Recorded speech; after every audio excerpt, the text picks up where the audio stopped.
Welcome back to the Senior Hour. I'm Barbara Cochran with my co-host, Dr. Jean Dorio, on your hometown station, AM 1220 KHTS.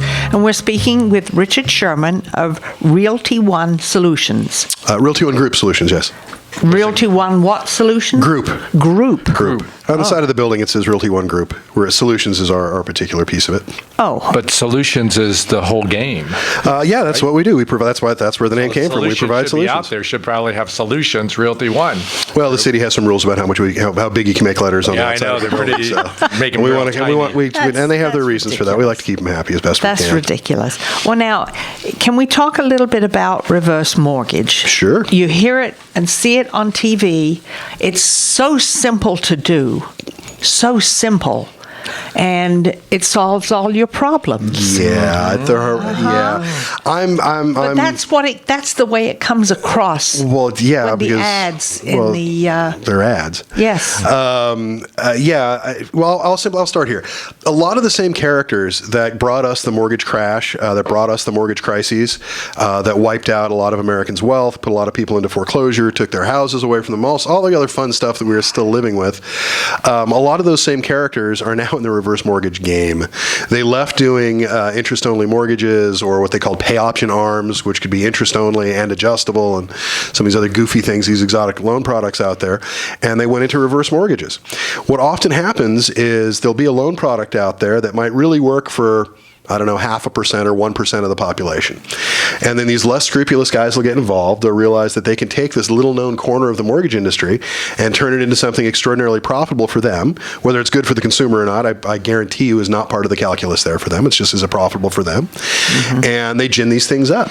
That is how reverse mortgages really have become to prominence, because you did not hear anything about reverse mortgages 10 to 15 years ago. No.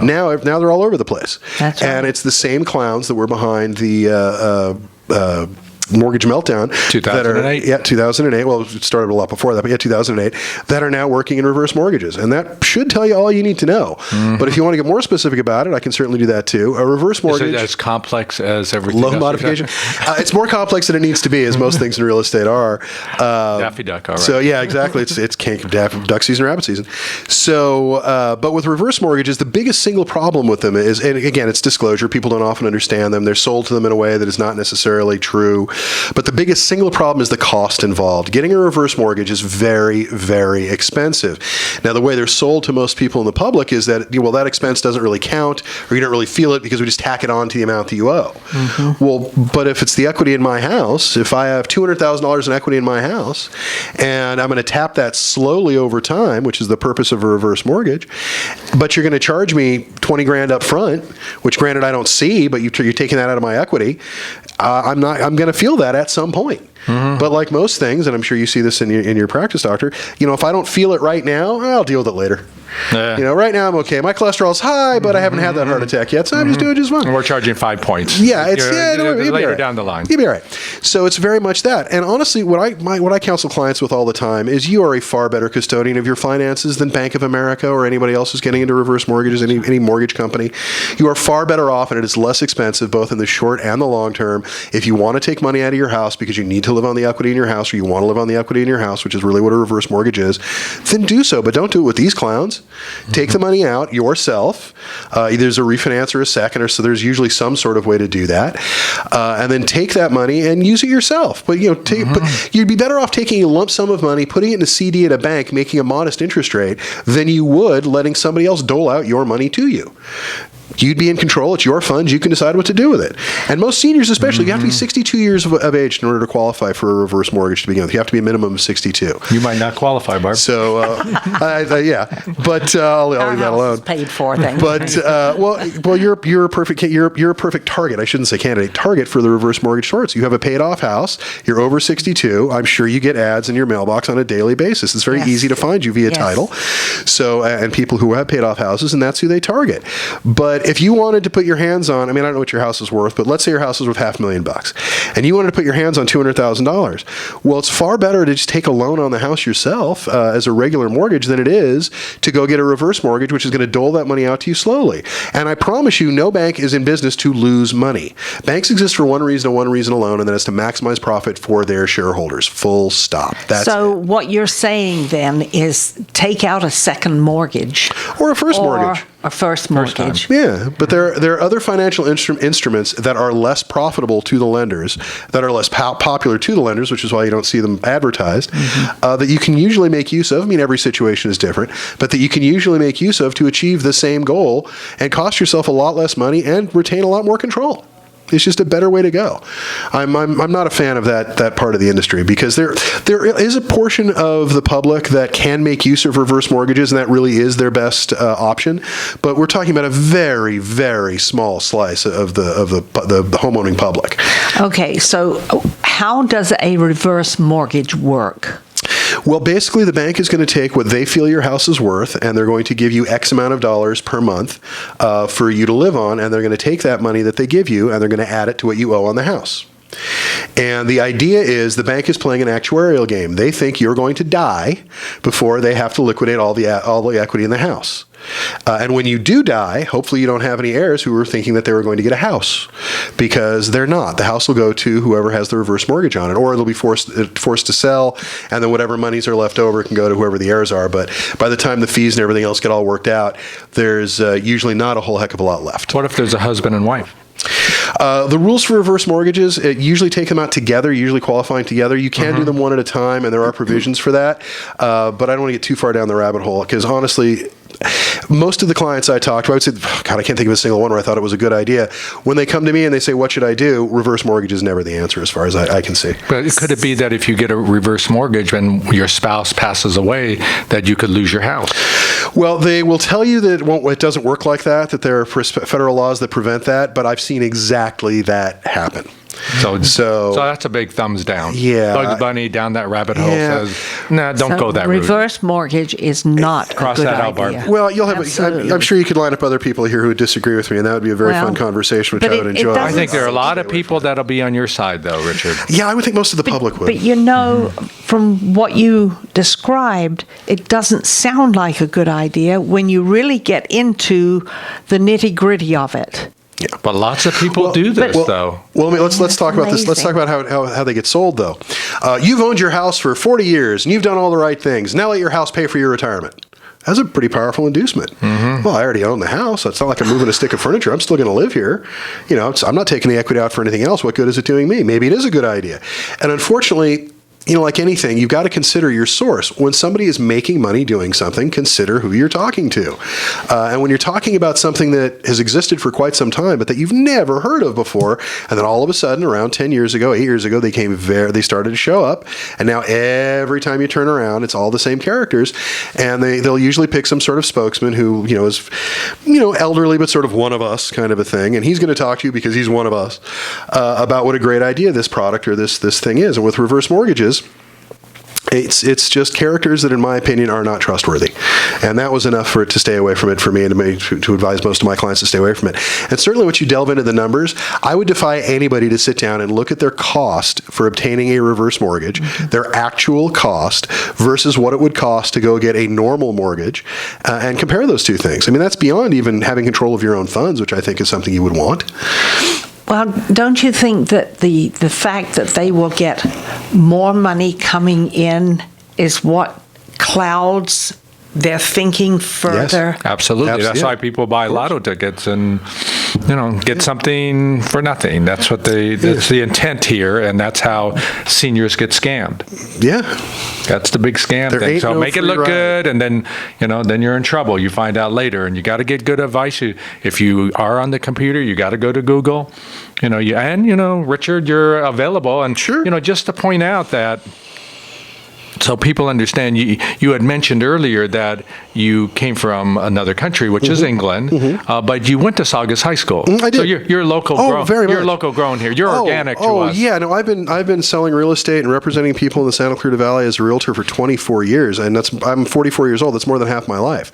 And I'm very fortunate in that I sort of fell into something that I like very, very much and that I enjoy very much, and that is chock full of well, let's just say my industry. There's a reason when I tell people I'm a realtor, they roll their eyes and shake their head at me, and I don't usually argue with them because I usually know more realtors than they do. When I train people, I'm very lucky enough that I get to train people, and have many over the years.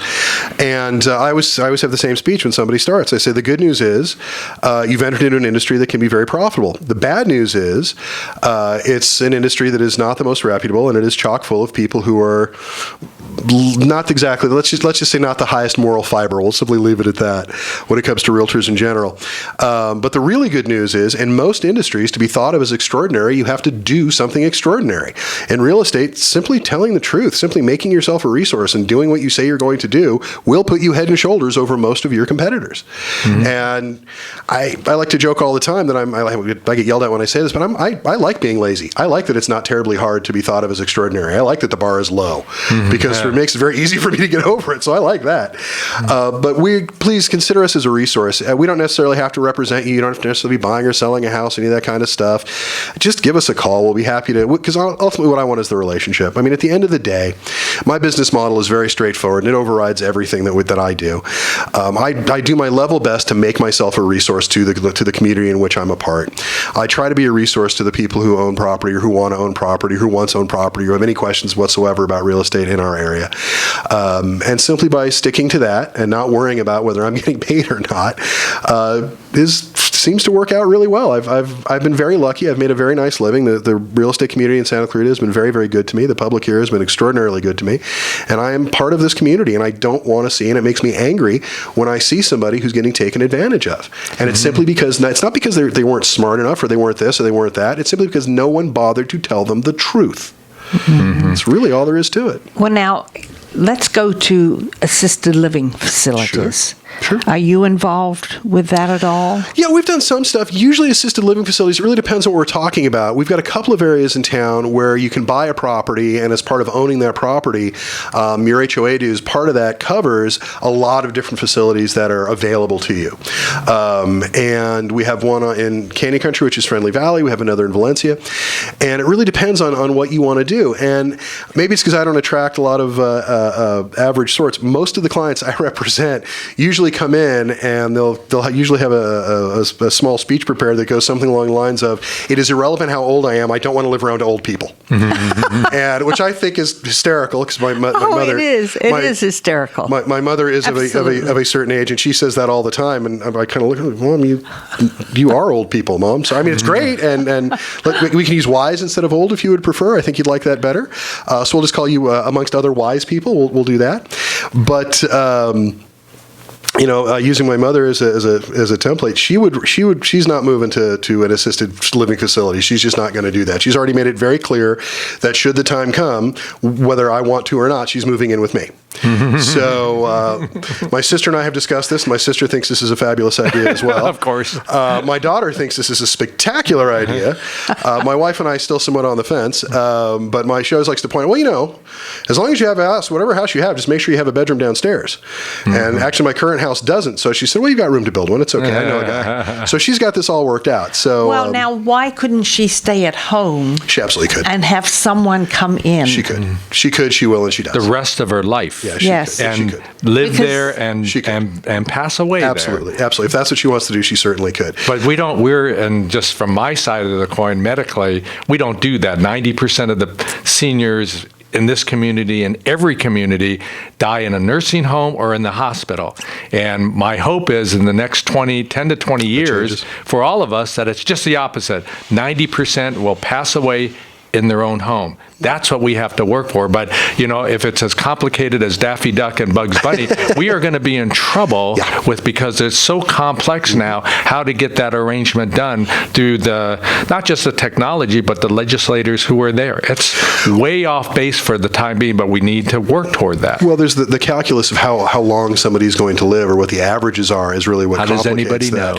Yeah, exactly, is very much what complicates that. We lost my father this year, unfortunately, and he was only 68. And he went from being in moderately good health to no longer being with us very, very quickly. And he didn't have a heart attack. He had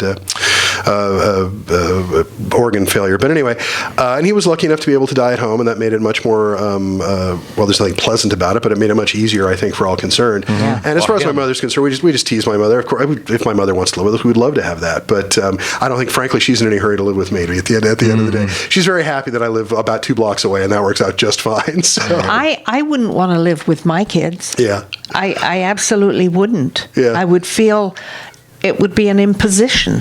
Oh, that's not my mother's issue. My mother's issue, she'll say that I raised you. I did a very good job raising you. That's wonderful. Now you're Jane's problem. My wife. Now you're your wife's problem. Now you take. And it's not because she's not fond of me. It's because what does she want to live? She likes to pick what's on TV. She doesn't need my help. No. Exactly. She likes to pick what she wants to eat. She doesn't need my help. No, so and if she does, she'll call me. I'll come running. That's all. That's right. But we're also very lucky in our community in that we have a range of housing at various levels.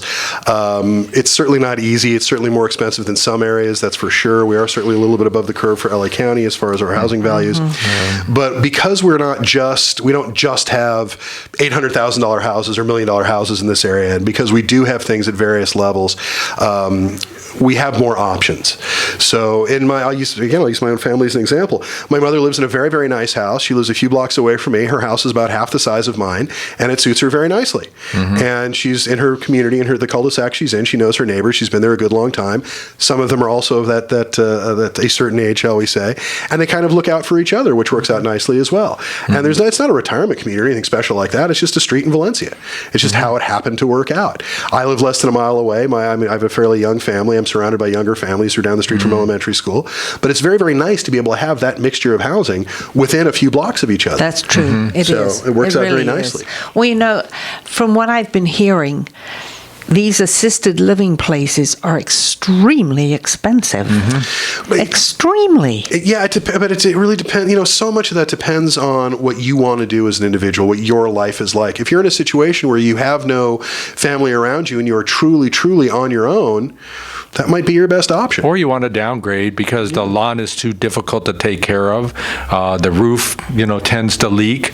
You don't want to deal with this stuff anymore, and you've done it for 30 or 40 years, but now it's time to let somebody else take care of it. And even in some of the assisted livings they have, they'll do your laundry for you. They'll vacuum for you. They'll make your bed if you want. They prepare your meals. They've done all that. So they're looking forward to the so-called better life for themselves. Sure. But again, we have everything from in-home care that's available in Santa Clarita. We have properties that you still own that are set up you're sort of part of a network because you're in that community. To just in my own family situation, my mom lives in what we'd consider a normal house around the corner from me, and it works out nicely for her. See, the hard part is here, we're in Santa Clarita, your nest egg is mostly in your home, and let's say it is a $500,000 home, and you know that, okay, I've had it with my home, I want to move into assisted living, and it costs $5,000 a month, and it's, okay, so what is that, $60,000 a year? Yeah. And so you hope your money will last that long, but you don't know how long you're going to live. So you're 70 years old, and all of a sudden, you're 90 years old and you're running out of money. That's the biggest fear. Am I going to be homeless? These are, how do you judge that? And you can't. Yeah, There's no way to know. And you just hope that whatever monies you're bringing in will be able to support you still staying there, or family help in the long run too. Which brings me back around to why I think reverse mortgages are a bad idea, because the bank is going to figure out how long you have access to how much money for when. And if you outlive that actuarial, you've got a problem. Because while the banks will tell you that they will never throw you out of your house, they will stop sending you money, and then you will have to move out of your house no regardless. Choice. Yeah, because if choice. you're using a reverse mortgage and that is your primary source of income, and that well runs dry, which it will if you live long enough, because the bank is not going to keep giving you money after the value of your house has been sucked up. They're not in business to do that. Then you're going to have a real problem. So now you're going to be in a situation where that money isn't coming in. You have a huge debt load against the house that now must be serviced, and no way to pay it. So they will tell you that they can't force the sale, but what is that if not forcing the sale? Isn't Yeah, that the it whole is. crux of all of this, though? We don't know how long we're going to live. And, I have had patients who have faced this problem, this whole predicament. And even one patient, she said, I guess I have to die now. We do not need our seniors facing this. No. Not in this country. In other countries around the world, England and other places, I think, they don't face this. They know that their society will take care of them. They take care What's of wrong them. with us? They do. That's a much, much larger topic. But when you're talking about, if you use the word socialism, people freak the hell out. No kidding. So you have to be very careful about how you say that. You say Social Security, and they think it's spectacular.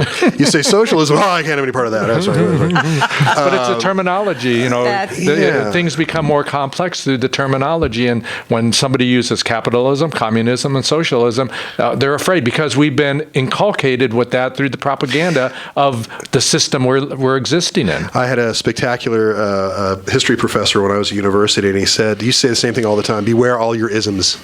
Anything that has an ism attached to should be discounted. You have to look deeper than that. Speaking of isms, we have to ism. Take a commercialism. There you are. There you are. I'm Barbara Cochran with my co-host, Dr. Jean Dorio, on your hometown station, AM 1220 KHTS. Welcome back to the Senior Hour. I'm Barbara Cochran with my co-host, Dr. Jean Dorio, on your hometown station, AM 1220 KHTS. And we're speaking with Richard Sherman of Reality One Group. That's me. It's funny. We were just talking off air. The reason I got involved with loan modifications was because I had a client who was also a friend. She was 88 years old at the time, and she was being taken advantage horribly by her lender, which at the time was Countrywide. And interesting. Yeah, back when Countrywide was still in existence, and. We didn't even call them loan modifications. That's how long I've been doing them. We called them write-downs at the time. They didn't even have a name yet. Mm-hmm. And in her situation, she called me up and she'd said that she'd talked to this attorney who, for the bargain basement price of $13,000, was going to lower her mortgage payment by $200 a month. Mm-hmm. And I did some quick math, and I said, Betty, that would be spectacular. And as much as I would love it if you lived to be 120, that would be great. The odds are not in your favor. So maybe spending that much money to achieve this goal is maybe not the best idea. And she got a little angry with me because I was never allowed to tell her can't because, I'm not her father, as she liked to point out, like routinely. And I was very fond of her. She's a very feisty sort, and I miss her a lot. But in any case, I got involved. I called the people at Countrywide, and one thing led to another, and that was how I did the first loan modification I ever did. It took about 6 weeks. We cut her interest rate, saved her about $300 a month so she could afford cable, which was her big victory.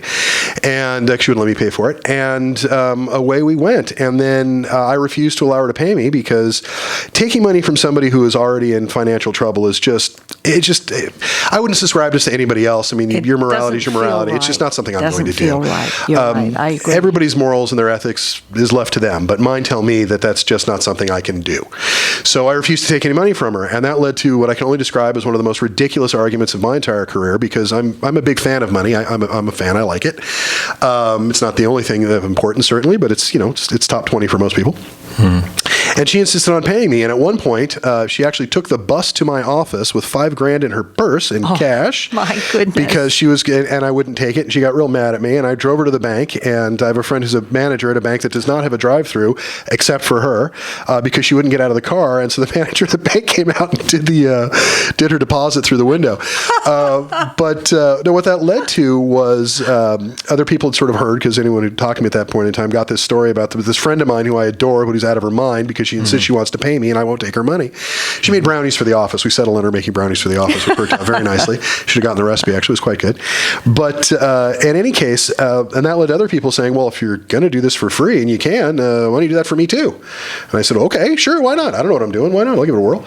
And that was many years ago, and we've been doing lots and lots of modifications ever since. And when you take a situation, especially with somebody who's elderly, who is having trouble affording their house because they have a 5 or 6% interest rate, and we get in there and get that interest rate cut down to 2%, and it costs them absolutely nothing to do so. I want to make sure I reiterate that. We do what we do for free, and the banks are not allowed to charge you for this. It is illegal for them to do so. So they can ask, but they can't get anything. So that's that. And when you cut that bill in half for them, and it makes their life a little easier, it's very rewarding. It's very entertaining. I like it. It's a lot of fun. You know, we just met you, and you know, we judge people by their character, their ethics, and their morals. And you know, coming here today, we understand where you're coming from. The importance of helping our seniors out and making sure that they're not ripped off. Amen. You know, it's such a pleasure to meet you. You know, the holiday time here today. We're wishing everybody a Merry Christmas, and a happy holiday. But Richard, thank you for being here. You know, I think you've lifted our spirits just by making us and allowing us to understand what your role is in a field that's difficult for us to understand. Spreading good cheer everywhere I go. Thanks very much for being Merry here. Christmas, everybody. You too. Thanks. We are sponsored by Advanced Audiology and In-Home Care Santa Clarita. Listen to us next week on the Senior Hour. Now go and enhance your quality of life.